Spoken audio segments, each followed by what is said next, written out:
This question goes to you first, Senator Obama. We found out yesterday that this year's deficit will reach an astounding record high $455 billion. Some experts say it could go to $1 trillion next year. Both of you have said you want to reduce the deficit, but the nonpartisan Committee for a Responsible Federal Budget ran the numbers on both of your proposals, and they say the cost of your proposals, even with the savings you claim can be made, each will add more than $200 billion to the deficit. Aren't you both ignoring reality? Won't some of the programs you're proposing have to be trimmed, postponed, even eliminated? Give us some specifics on what you're going to cut back. Senator Obama. Well, first of all, I think it's important for the American public to understand that the $750 billion rescue package, if it's structured properly, and as President I will make sure it's structured properly, means that ultimately taxpayers get their money back, and that's important to understand. But there is no doubt that we've been living beyond our means, and we're going to have to make some adjustments. Now, what I've done throughout this campaign is to propose a net spending cut. I haven't made a promise about... You're going to have to cut some of these programs, sir. Absolutely. So let me get to that. What I want to emphasize, though, is that I have been a strong proponent of pay-as-you-go. Every dollar that I've proposed an additional cut so that it matches. And some of the cuts, just to give you an example, we spend $15 billion a year on subsidies to insurance companies. It doesn't, under the Medicare plan, it doesn't help seniors get any better. It's not improving our health care system. It's just a giveaway.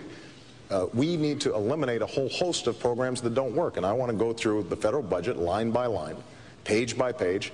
Programs that don't work, we should cut. Programs that we need, we should make them work better. Now, what is true is that Senator McCain and I have a difference in terms of the need to invest in America and the American people. I mentioned health care earlier. If we make investments now so that people have coverage, that we are preventing diseases, that will save on Medicare and Medicaid in the future. If we invest in a serious energy policy, that will save in the amount of money we're borrowing from China to send to Saudi Arabia. If we invest now in our young people and their ability to go to college, that will allow them to drive this economy into the 21st century. But what is absolutely true is that once we get through this economic crisis and some of the specific proposals to get us out of this slump, that we're not going to be able to go back to our profligate ways. And we're going to have to embrace a culture and an ethic of responsibility, all of us, corporations, the federal government, and individuals out there who may be living beyond their means. Senator. Well, thank you, Bob. I just want to get back to this home ownership. During the Depression era, we had a thing called the Home Ownership Loan Corporation. And they went out and bought up these mortgages, and people were able to stay in their homes. And eventually, the values of those homes went up, and they actually made money. And by the way, this was a proposal made by Senator Clinton not too long ago. So obviously, if we can start increasing home values, then there will be creation of wealth. But the question was, what are you going to cut?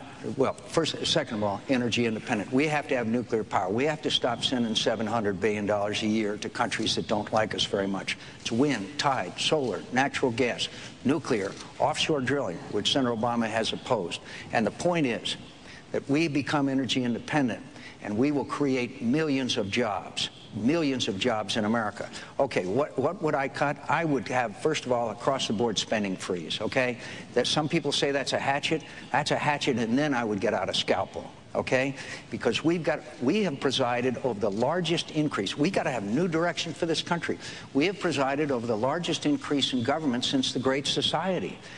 Government spending has gone completely out of control. $10 trillion debt we're giving to our kids. $500 billion we owe China. I know how to save billions of dollars in defense spending. I know how to eliminate programs. I have fought against, well, one of them would be the marketing assistance program. Another one would be a number of subsidies for ethanol. I oppose subsidies for ethanol because I thought it distorted the market and created inflation. Senator Obama supported those subsidies. I would eliminate the tariff on imported sugarcane-based ethanol from Brazil. I know how to save billions. I saved the taxpayer $6.8 billion by fighting a deal for a couple of years, as you might recall. There was a sweetheart deal between an aircraft manufacturer, DOD, and people ended up in jail. But I would fight for a line item veto, and I would certainly veto every earmarked pork barrel bill. Senator Obama has asked for nearly $1 billion in pork barrel earmark projects, including $3 million for an overhead projector in a planetarium in his hometown. That's not the way we cut. We'll cut out all the pork. Time's up. Well, look, I think that we do have a disagreement about across-the-board spending freeze. It sounds good. It's proposed periodically. It doesn't happen. And, in fact, an across-the-board spending freeze is a hatchet. And we do need a scalpel, because there's some programs that don't work at all. There's some programs that are underfunded. And I want to make sure that we are focused on those programs that work. Now, Senator McCain talks a lot about earmarks. That's one of the centerpieces of his campaign. Earmarks account for 0.5% of the total federal budget. There's no doubt that the system needs reform, and there are a lot of screwy things that we end up spending money on, and they need to be eliminated. But it's not going to solve the problem. Now, the last thing I think we have to focus on is a little bit of history, just so that we understand what we're doing going forward. When President Bush came into office, we had a budget surplus, and the national debt was a little over $5 trillion. It has doubled over the last 8 years. And we are now looking at a deficit of well over $500 billion.